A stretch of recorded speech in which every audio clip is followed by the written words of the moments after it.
Hay un versículo en Juan capítulo 8, abran Juan capítulo 8, aunque voy a leer otros pasajes más. El pensamiento de esta mañana lo tomo directamente del versículo 21 del capítulo 8 de Juan. Capítulo 8 de Juan. Tomo el pensamiento de esta mañana literalmente de las palabras de Jesús. Para ponerlos en contexto, Jesús está dando un mensaje a los fariseos y les dijo esto es tan duro. Créanme que con lágrimas he preparado estas notas porque es un mensaje muy fuerte. Otra vez les dijo, otra vez. O sea, no es la primera vez que les dice esto. Otra vez les dijo, estoy en 8:21 de Juan. Otra vez les dijo Jesús, yo me voy. Esto ya se los había dicho varias veces. Y me buscaréis, pero en vuestros pecados moriréis. A donde yo voy, vosotros no podéis venir. Qué fuerte esto. Esto es muy duro. Piensen en esta escena.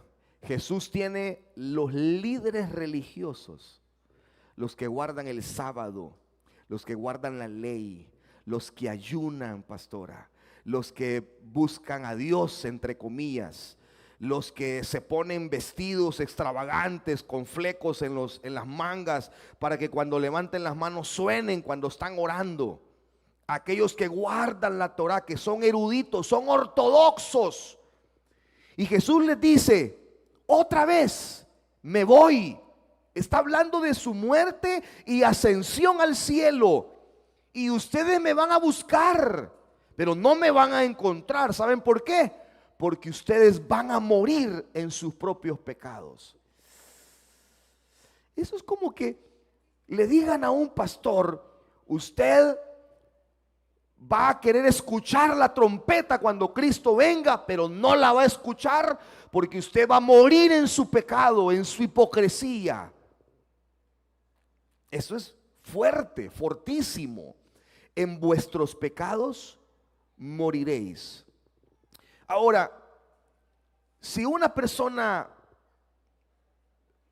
perece en su pecado, o si una persona muere en su pecado, no es culpa de nadie más que de la persona que murió en pecado. ¿Por qué?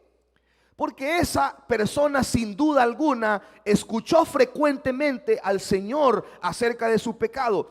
Fíjense que Cristo desde el capítulo 1 hasta llegar al capítulo 7, todos los capítulos anteriores al capítulo 8, Jesús estuvo hablando de todas estas cosas. Israel tenía las advertencias suficientes y evidencias suficientes para creer en el Mesías. Así que cualquier incredulidad que Israel tuviera quedaba bajo su responsabilidad. ¿Por qué? Porque habían recibido demasiada evidencia, demasiada comprobación de que Jesús era el Mesías. Habían recibido demasiada información de Cristo mismo. Conocían demasiado de la palabra como para no ser responsables de la incredulidad que había tomado sus... Dios está en esto, hermano. Entonces, el hecho era de que ¿por qué Dios tuvo que ser tan drástico al decirles al pueblo, miren, en vuestro pecado moriréis? Yo escribí este mensaje allá en la montaña mientras estaba en mi tiempo de ayuno, y créanme que yo decía, Señor, esto está muy fuerte, esto está muy duro. Entonces, miren toda la evidencia. Todo Juan es una evidencia. Así que cualquier incredulidad quedaba bajo la responsabilidad del incrédulo. En Galilea, por ejemplo, donde Jesús empezó su ministerio, Jesús hizo milagros de sanidad. Con esto demostró que Jesús tenía el control sobre el mundo natural, pero también Jesús ejerció control sobre los demonios. Él liberó demonios y con esto demostró que tenía dominio sobre el poder espiritual también. Pero además de esto, Jesús sanó enfermos, resucitó muertos, hizo todo tipo de señales. Sus enseñanzas mismas eran tan asombrosas que la Biblia dice que la gente decía: nunca hemos oído a nadie que nos enseñe como este nos enseña. Miren la autoridad de Cristo. Así que los judíos se sentían atraídos por Jesús porque Él los sanaba, porque Él era milagroso, porque los enseñaba, porque los alimentaba. Así que ellos veían en ese momento a Jesús, veían en Jesús un rey que sanaba. ¿Quién quiere estar enfermo? Nadie.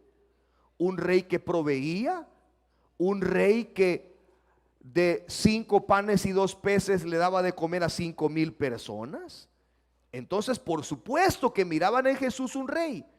Pero cuando Jesús, en el momento en el que Jesús comenzó a exigir el arrepentimiento, en el momento que Jesús enfatizó en su mensaje la limpieza espiritual, en el momento que Jesús enfatizó el volverse del pecado, en el momento que Jesús enfatizó el arrepentimiento, perdieron el interés en Jesús y dejaron de seguirlo. Miles de personas dejaron de seguirlo porque todos aquellos que miraban en él alguien que da de comer, alguien que sana, alguien que hace milagros, es el prospecto a un rey. A lo mejor nos libera del yugo romano. Pero en el momento que Jesús comenzó a exigir el arrepentimiento, en el momento que Jesús comenzó a exigir la limpieza espiritual, ¿quiere sacudirse usted a una persona que no tiene buenas intenciones con usted? Pídale responsabilidad. Mira, mi amor, es que me gustas, dice, ¿verdad? Yo quisiera ser tu novio, mira. Ajá, y entonces dígale usted: ¿y te querés casar o qué es lo que querés? Porque yo busco algo serio, una responsabilidad seria. Entonces esa persona se va a ir porque no quiere responsabilidades. Apaguen sus celulares, hermanos, por favor. Entonces, piensen en esto. Así que Jesús, con esto Jesús delimitó a la multitud que le seguía. Y solo se quedó un pequeño remanente en comparación a los miles de personas que seguían al Señor. Se quedó un remanente pequeño, nada más. ¿Por qué? La gente se fue cuando Jesús comenzó a exigirles el arrepentimiento, la limpieza, y comenzó a hablar acerca de volverse del pecado hacia Dios. Y muchos finalmente rechazaron a Jesús. Y él, cuando ve esta actitud, por eso Jesús hace esta confrontación. ¿Cómo es posible?, está diciendo Jesús. Voy a parafrasear el capítulo 8.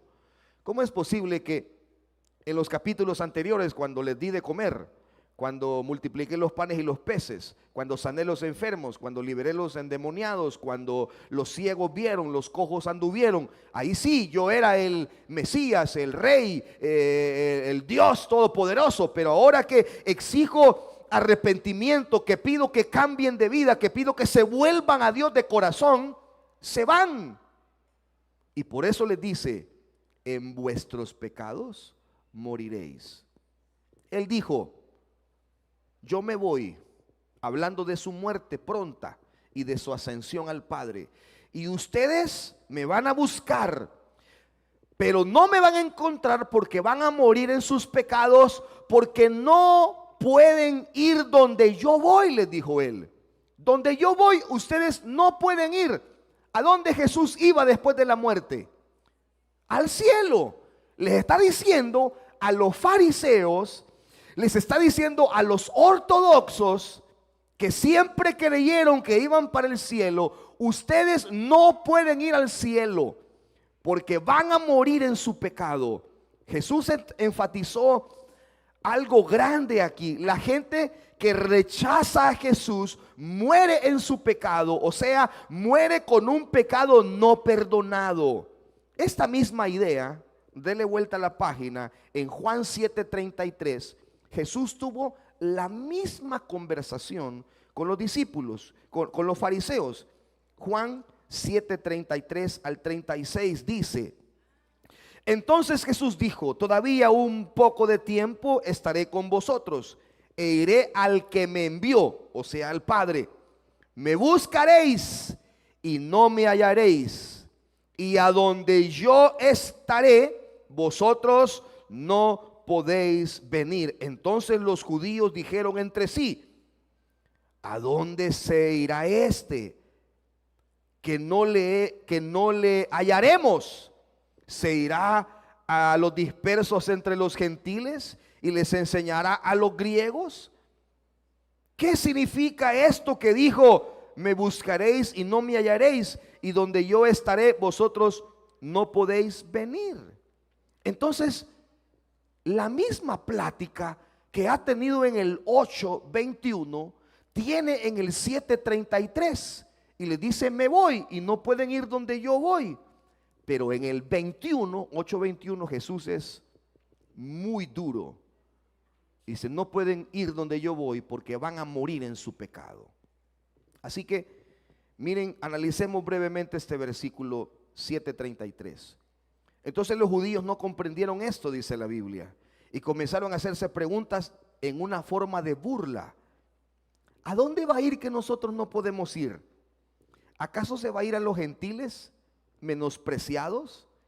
¿Va a tomar el ministerio de los gentiles que son como perros para nosotros? Pues entonces que se vaya. Si se quiere ir donde los gentiles, que se vaya. O a lo mejor va a ir a buscar a los judíos dispersos entre los gentiles, a los traidores que se fueran a vivir entre gentiles, a los cuales, aunque los consideraban judíos, no los consideraban dignos del judaísmo. Esta verdad de Jesús es real hasta el día de hoy. Jesús está diciendo: si ustedes me rechazan, si ustedes solo ven en mí un proveedor, un sanador, pero no un Dios salvador, entonces van a morir en su pecado. Las últimas estadísticas del año pasado dice que más de 100 personas mueren cada minuto en el mundo. El 93% de las personas no son cristianas. O sea que la mayoría de las personas que mueren por minuto se mueren sin Dios, porque rechazan. Jesús dice: recházame y morirás en tu pecado. ¿Cómo una persona puede morir en pecado? ¿Cómo alguien puede morir en su pecado? Esto es demasiado trágico, pero tengo que enseñarles este capítulo. Debo de enseñarles esta verdad bíblica. Y ahora sí, vamos al punto número 1. ¿Cómo una persona puede morir en pecado? Porque de eso está hablando Jesús aquí. Me buscaréis, pero no me hallaréis, porque van a morir en su pecado. Y a donde yo voy, ustedes no pueden ir, porque él hablaba de ir al cielo. Entonces en el versículo 22 del capítulo 8 dice lo siguiente, de Juan 8:22. Decían entonces los judíos, cuando Jesús les dice: no me van a encontrar porque morirán en su pecado. Decían entonces los judíos: ¿acaso se matará a sí mismo? O sea, se va a suicidar, que dice: a donde yo voy, vosotros no podéis venir. Miren la respuesta de los judíos aquí, otra vez en son de burla. Ellos están diciendo en pocas palabras: este hombre se va a quitar la vida y se va a suicidar, y por eso dice que no podemos ir donde él va, porque Josefo, el historiador judío, dice que los judíos tenían una creencia. Bueno, no es una creencia que no sea tan bíblica, es bastante bíblica, pero dice Josefo que había una creencia que las personas que se suicidaban tenían el lugar más oscuro en el infierno, de tormento. Entonces, como ellos se creían buenos y se creían la gran cosa, decían: entonces si no podemos ir donde él va, quiere decir que este hombre se va a suicidar, se va a quitar la vida, y va a ir a parar al infierno, a un lugar de tormento. Claro, no lo podemos seguir ahí porque nosotros no vamos a ir al infierno, porque nosotros somos los ortodoxos, porque nosotros somos gente moral, porque nosotros somos religiosos, porque nosotros tenemos la ley, porque nosotros somos descendencia de Abraham, somos hijos de Abraham. Créase usted lo suficientemente bueno en sí mismo y va a perder la salvación. Créase que usted es lo suficientemente perfecto y que no necesita un salvador, y usted se ganó el infierno de gratis. Sienta usted que es suficientemente bueno en sí mismo para no depender de Dios, y estamos directamente a condenación. En son de burla le dicen: entonces está diciendo que se va a quitar la vida.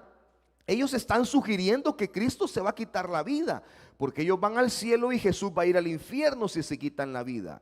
Ellos están burlándose de Jesús porque pensaban que eran justos en sí mismos, que eran santos en sí mismos. No creían que necesitaban un salvador. La idea de morir en su pecado les parecía ridículo, pues ellos eran los religiosos, los ortodoxos, la gente moral, y creían que no tenían pecado. Ahora, Cristo sí murió, dice la Biblia, pero no se suicidó.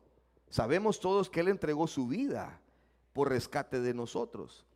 Hasta que usted entienda que por más que haga o por más que diga, usted no se puede salvar a sí mismo, sino que necesita un Salvador, entonces todos nos arrojamos a los pies de Cristo, reconociendo que necesitamos un Salvador. Cuando usted se da cuenta que es pecador y que por nada que haga tan bueno y tan perfecto siempre va a necesitar un Salvador, usted se va a tirar a los pies de Cristo a pedirle perdón de sus pecados y a pedir salvación por su alma. Pero mientras usted piense que es bueno, va a ser como la historia del fariseo y el publicano. De aquel publicano que llegó y dice: te doy gracias porque no soy como ese publicano pecador. Y el publicano estaba tirado de rodillas, clamando misericordia. Miren lo que dice Proverbios 12:15. El camino del necio es derecho en su opinión, no en la opinión de Dios.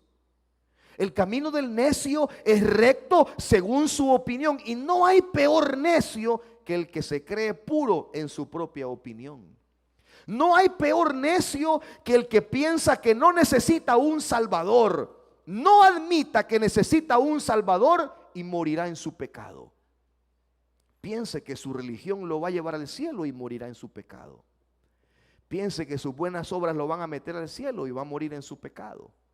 Piense que porque usted es músico, que porque usted es diácono, que es pastor, porque es servidor, porque predica, porque hace un montón de cosas para Dios o para la iglesia, piense que eso lo va a meter al cielo y va directamente a condenación.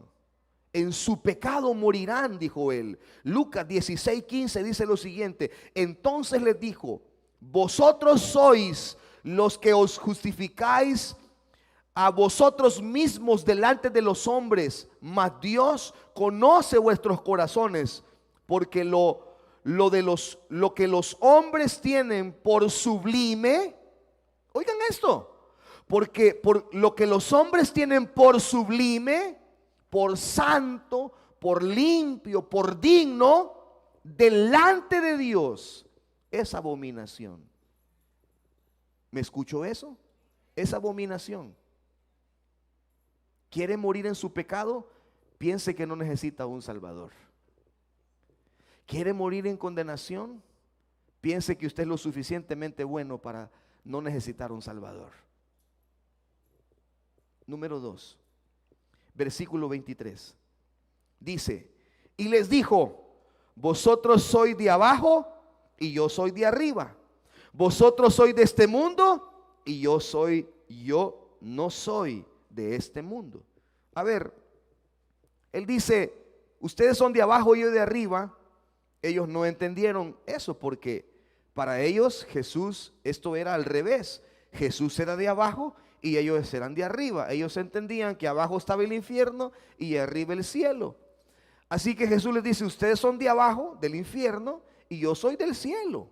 Pero ellos no entendían porque ellos se creían buenos, pues, se creían justos.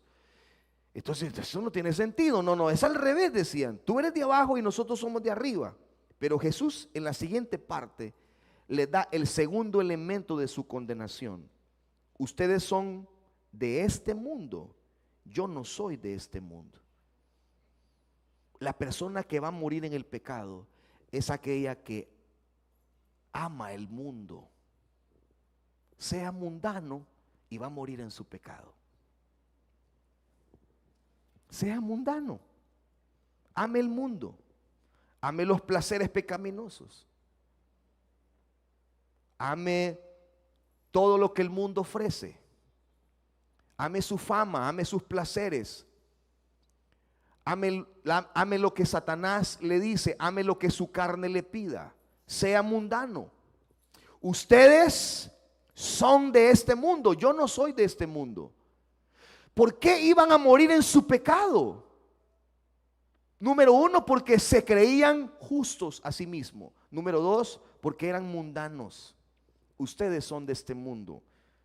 Pero les dice, ustedes son de este mundo, o sea, esa expresión significa que vivían para este mundo, que estaban ligados a la tierra, que estaban preocupados por el mundo, que vivían para el sistema personal temporal de este mundo, que vivían para ideologías de este mundo. La palabra mundo es muy importante en el Evangelio de Juan, como en ningún otro evangelio.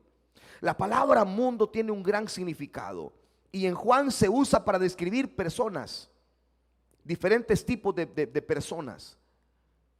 Por ejemplo, la Biblia habla en Juan 3:16, porque de tal manera amó Dios al mundo. Está hablando de las personas del mundo. Todas las personas que habitan en el globo terráqueo. Es un griego para eso. Pero aquí utiliza otro griego.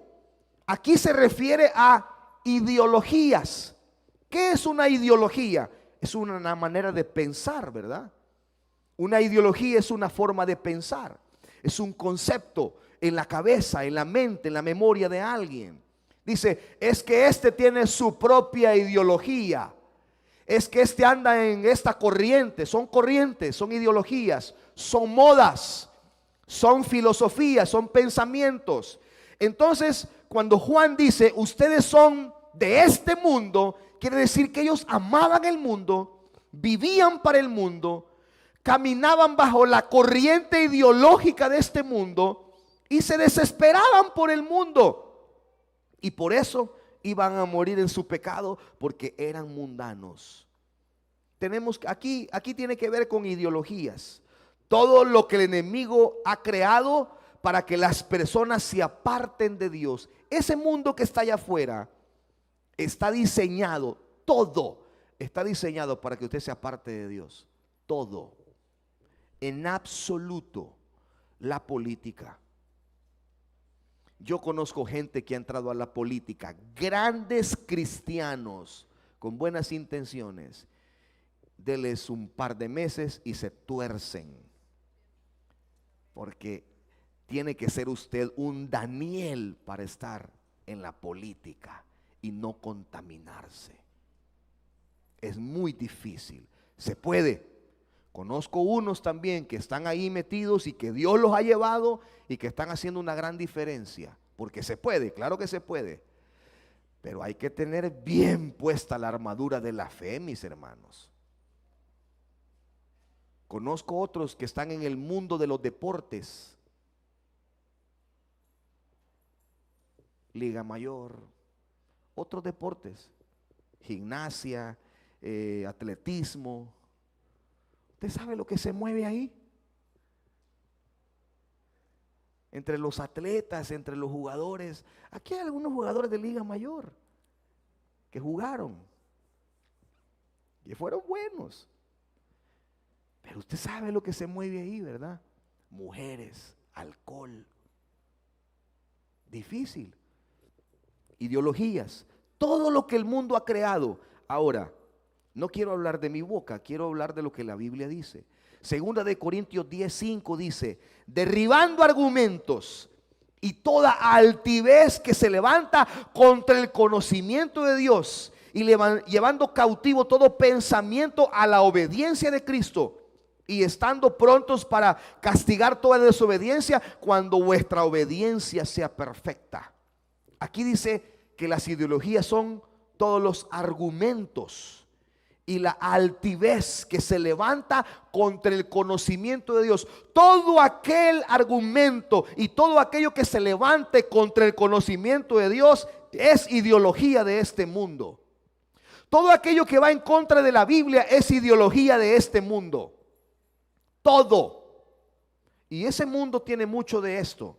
El mundo de la política, el mundo de las artes, el mundo del deporte, el mundo de la ciencia, el mundo de los negocios. Hablamos de las cosas que dominan el entorno que Satanás tiene gobernado. En todo este mundo, el sistema de Satanás está remetidísimo ahí. A donde usted mire, en el cine, en las artes, en la política, en los deportes. Los Juegos Olímpicos de París fueron una vergüenza, por usar una palabra decente. Fueron una vergüenza absoluta. La peor desgracia que ha tenido los Juegos Olímpicos. A ver, nunca han sido gran cosa, pero esto fue grotesco. Ustedes saben lo que pasó. Lucas 16:8. El hombre rico tuvo que admirar a este pícaro, dice esta versión, deshonesto, por su astucia. Y la verdad es que los hijos de este mundo son más astutos que los hijos de la luz al lidiar con el mundo que les rodea. ¿Cómo está llamando Jesús a los que se mueven en este mundo bajo el sistema? Él los llama hijos del sistema mundano. Y Jesús da una parábola y dice, dice, miren cómo alabó el hombre rico la astucia de este pícaro. Dice, qué bien me la hizo. Es que me durmió así. Y por eso Jesús dice, es que los hijos de este mundo son más astutos, son más sagaces que los hijos de la luz. Porque nosotros pensamos con mente limpia. Pensamos en que la gente no nos va a engañar, no nos va a timar, que no nos va a mentir. Porque nosotros así vivimos. Por eso Jesús dijo que teníamos que ser astutos como serpientes y mansos como paloma. Porque estamos en un mundo, hermanos, complicado. Si usted se duerme, se lo bajan. Y hay astucia en esa gente. Ellos aman el pecado, aman el engaño, aman la maldad, aman la avaricia, aman el orgullo. Primera de Juan 2:15. No améis el mundo, ni las cosas que están en el mundo. Si alguno ama el mundo, el amor del Padre no está en él. Hay dos ideologías que compiten entre sí: la ideología del mundo y la verdad de Dios. Y siempre el cristiano va a tener que decidir entre lo que el mundo le ofrece y lo que Dios le ofrece. Juan 4:4. Oh almas adúlteras, ¿no sabéis que la amistad del mundo es enemistad contra Dios? Cualquiera pues que quiera ser amigo del mundo se constituye enemigo de Dios. ¿Quiere morir en su pecado? Lo único que tiene que hacer es amar este mundo y vivir para este mundo. Por eso Jesús dijo, en vuestro pecado moriréis. Y me van a buscar, pero no me van a encontrar. Porque van a morir en su pecado. ¿Por qué? Porque piensan que son justos en sí mismos y piensan que no necesitan un salvador. ¿Por qué? Porque son mundanos, porque aman este mundo y viven para las ideologías de este mundo. Y número 3, sea incrédulo. Versículo 24 dice, por esto os dije que moriréis en vuestros pecados, porque si no creéis que yo soy, en vuestros pecados moriréis. Les dice tercera vez: por eso les dije que van a morir en su pecado, porque si no creen que yo soy. Jesús está usando aquí una palabra interesante aquí, en este versículo. Dice, porque si no creéis que yo soy. Jesús está usando el tetragramatón hebreo, el yo soy, esa gran frase de Moisés, cuando Dios le dice, yo soy. El yo soy, esa es una palabra en la teología del hebreo, el tetragramatón, que es la más grande expresión de Dios, que no es la única palabra en el hebreo que no tiene significado y significa todo. Es una palabra única en todos los idiomas. Es una palabra que significa nada y significa todo. O sea, necesitas un esposo, él es tu esposo. Necesitas un padre, él es tu padre. Necesitas un hermano mayor, él es tu hermano mayor. Necesitas un proveedor, él es tu proveedor. Necesitas un salvador, él es tu salvador. Él es todo lo que tú necesitas. Él es el gran yo soy. Así que Jesús les está diciendo, van a morir en su pecado, porque si no creen que yo soy lo que ustedes necesitan, van a morir en su pecado. Morirán en su pecado. Juan 20:31 dice, pero estas cosas se han escrito para que creáis que Jesús es el Cristo, el Hijo de Dios, y para que creyendo tengan vida en su nombre. Era tan fácil de entender esto. Juan termina su libro diciendo, señores, es que todo lo que se escribió para que crean que Jesús es el Cristo, número uno, que es el Hijo de Dios, número dos, y creyendo esto, tengan vida en su nombre. La gran pregunta aquí es, ¿qué tenemos que creer, iglesia? ¿Qué tenemos que creer? Tenemos que creer 4 cosas. Tenemos que creer primero, ¿y qué es esto? Bueno, ya les expliqué. ¿Qué significa ser cristiano? ¿Qué hay que hacer para ser cristiano? ¿Qué creencias debe de tener la persona para considerarse cristiano? ¿Qué creencias y qué prácticas en esas creencias tiene para llamarse y estar seguro de que es un cristiano? Número uno, tiene que creer que Jesucristo es Dios, Dios en 3 personas. O sea, tiene que creer en la Trinidad de Dios. Tiene que creer que Jesús es trino. ¿Cuántos creen en la Trinidad de Dios? Ahora les hago una pregunta. ¿Pueden explicarla? Es complejo. Explicarla es complejo. Para eso está el CCDL, el Instituto Bíblico, y libros que usted puede comprar. Ahí le van a enseñar. Porque una cosa es creerla, porque el pastor dice que hay que creerla, yo la creo. Pues la abuela decía que tomarse un remedio era bueno para el estómago y por eso lo tomamos, porque la abuela dijo que era bueno. Pero la fe no tiene que ser así. Yo tengo que creer esta verdad bíblica de la Trinidad, que Jesús es parte de la Trinidad, por lo tanto es Dios en 3 personas, una persona de la Trinidad, pero debo de comprenderla y saber explicarla. Y esa es responsabilidad nuestra. No voy a tomar tiempo para eso hoy. En otra oportunidad quizás me dedico a esto. Pero solo quiero darle las 4 cosas que un cristiano debe de creer para considerarse cristiano nacido de nuevo.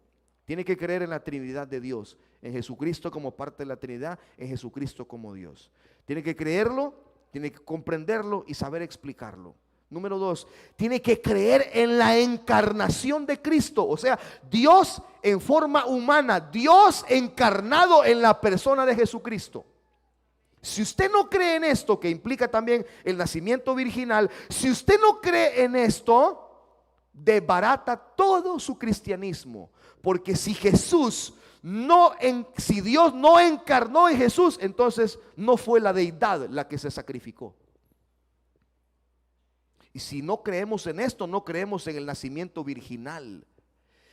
Y si Jesús no nació de manera milagrosa concebido de manera milagrosa, entonces no era Dios, porque se concebió igual que todos los que estamos aquí, a través de una relación sexual o inseminación artificial, pero igual usando el esperma de un hombre, la semilla de un hombre. Pero la semilla que cayó en la Virgen María venía del cielo, era de Dios, era divina.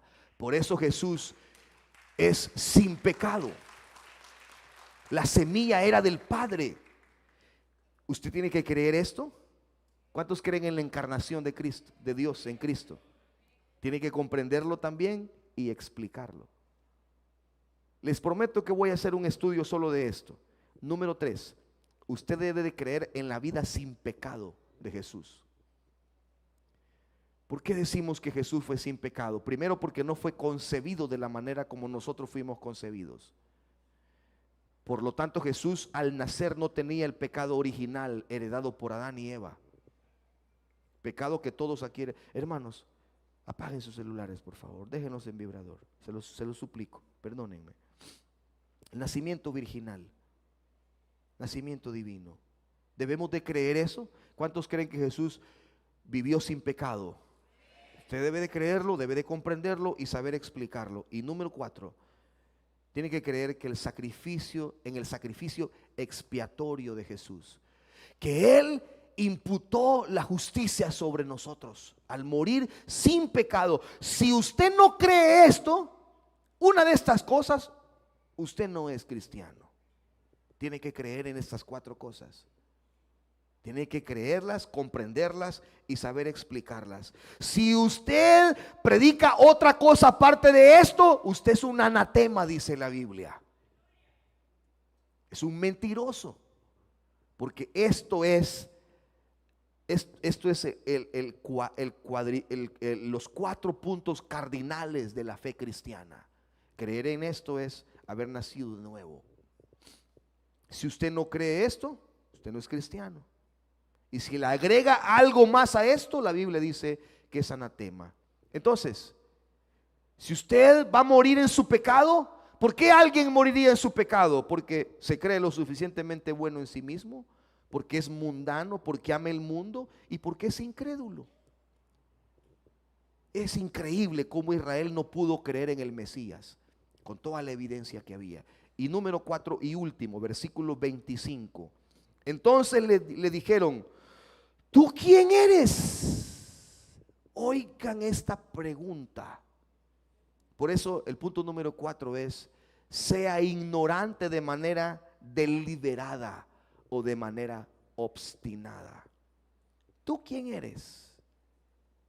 Es increíble que ellos preguntaran esto, pues toda la evidencia que Jesús mostró en medio de ellos era suficiente para creer.